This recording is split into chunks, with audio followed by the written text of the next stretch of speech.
Assalamualaikum warahmatullahi wabarakatuh. Saya atas nama Muklis Hidayat, NIM 191210736. Saya akan menceritakan kembali atau menjelaskan kembali tentang komunikasi interpersonal.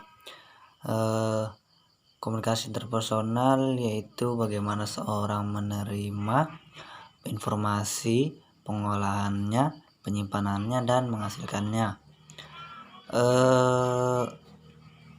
Yaitu seorang individu menjadi pengirim sekaligus penerima pesan. Adapun proses pengolahan informasi meliputi sensasi, persepsi, memori, dan berpikir. Saya akan menjelaskan yang pertama, yaitu sensasi.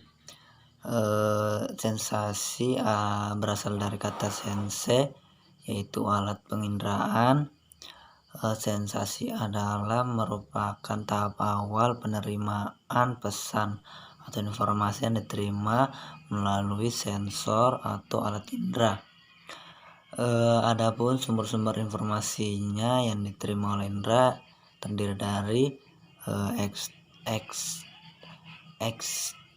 eksteroseptor, interoceptor, dan proprioseptor.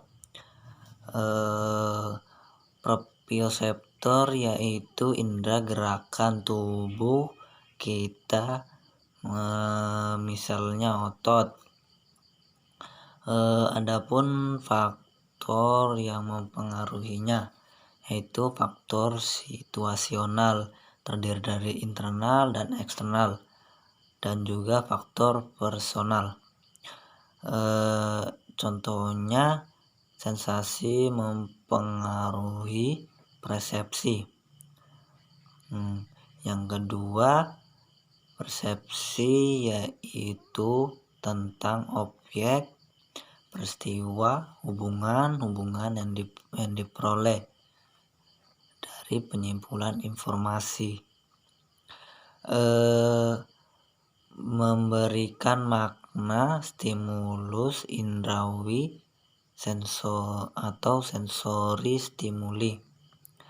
Adapun faktor yang mempengaruhi persepsi yaitu terdiri dari perhatian, proses mental ketika stimuli menjadi menonjol dalam kesadaran menurut Kenneth Anderson tahun 1972. Faktor eksternalnya penarikan perhatian seperti gerakan. Faktor internalnya penarikan perhatian adalah faktor biologis, yaitu faktor biologis pada saat itu. Adapun faktor fungsionalnya adalah berasal dari kebutuhan, pengalaman masa lalunya. Adapun faktor struktural berasal dari sifat stimuli fisik. Yang ketiga, saya akan menjelaskan tentang memori. Memori adalah sistem berstruktur yang menyebabkan organisme sanggup merekam fakta dan menggunakan pengetahuannya untuk membimbing perilaku yang kita lakukan. Adapun memori adalah proses penyimpanan informasi dan memanggilnya kembali jika digunakannya. Memori juga melewati 3 proses, terdiri dari perekaman atau encoding, penyimpanan atau struct, dan juga pemanggilan atau retrieval. Jenis-jenis memorinya ada 4, yaitu 1, rekal, kedua reconnection, relearning, dan reintegrasi. Adapun teorinya saya masih kurang mengerti juga. Teorinya terdiri dari Dessau teori, memori hilang kalau tidak pernah digunakan kembali.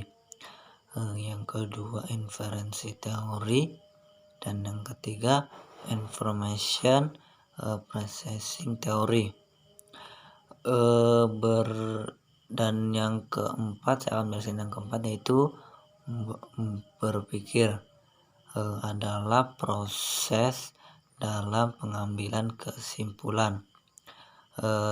Proses ini melibatkan tadi yang sudah dijelaskan, yaitu terdiri dari sensasi, persepsi, dan memori. Adapun macam-macamnya berpikir terdiri dari dua menurut para ahli, itu menurut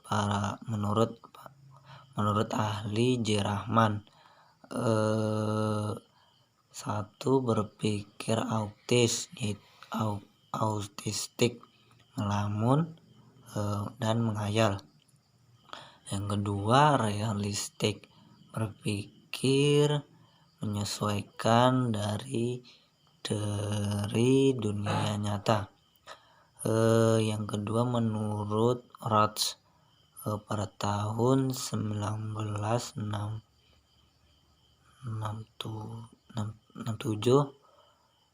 Satu, deduktif, kedua induktif, dan yang ketiga evaluatif. Fungsi berpikir itu sangat penting, seperti satu, menetapkan keputusan. Keputusan merupakan hal berpikir, melibatkan berbagai keputusan tindakan nyata, memecahkan persoalan, dan berpikir kreatif. Nah, tadi menurut saya itu tadi penjelasan saya tentang komunikasi interpersonal. Maaf bila ada kesalahan kata. Wabillahi taufiq wal hidayah. Assalamualaikum warahmatullahi wabarakatuh.